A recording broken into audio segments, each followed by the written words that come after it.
Okay, 5th hour, this is what's going on. I'm going to explain what you guys are doing today. First off, right, you have two things that the sub's going to give you. One is called You Cubed My Heart. So here's the thing. This is what it is. You have these questions right here that I want you guys to answer. 1, 2, 3, 4, 5, 6. So one of those questions is what questions, like if I'm doing it out of order, and I know you guys like it when I do that.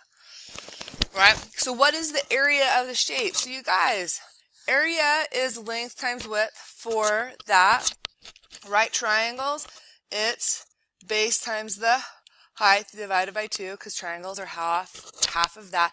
I'm actually okay if you go through and tell me how many triangles of one shape plus how many triangles of the other shape would work for that. The perimeter, so you guys remember perimeter is the distance around the what? Outside. Just reviewing that vocab with you.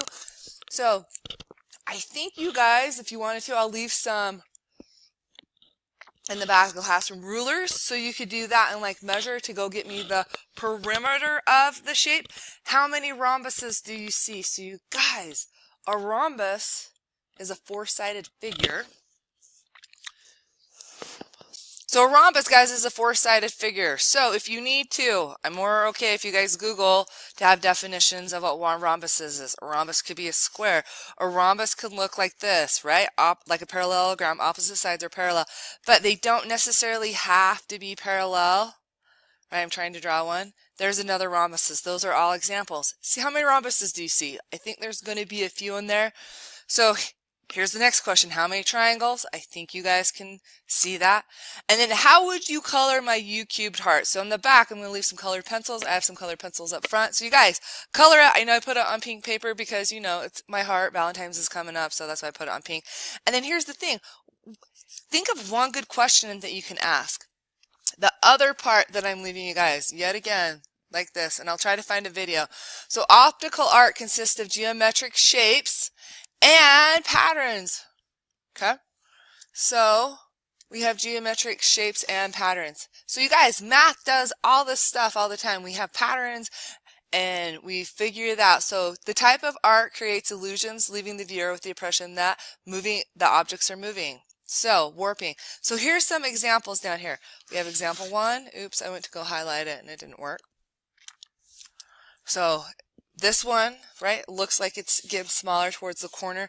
Looks like we're going in, and it goes like we go in and then we come out. So this is what you guys need to do. Look at these 3 examples. Do you see anything about the patterns that cause them to create an optical illusion? You guys, there is for sure something. I need you to go make sure you get a sentence right there.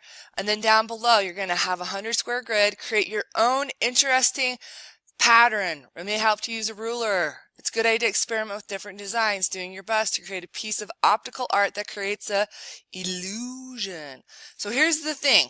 I want you guys to go to this part. We will talk about the back when I get back next time. So you can share your design with a classmate and find out if they see the illusion when you're looking at your pattern.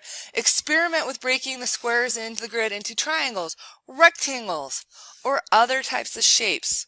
Right? So I want you guys to be as creative as possible on this. And I think you guys can do it.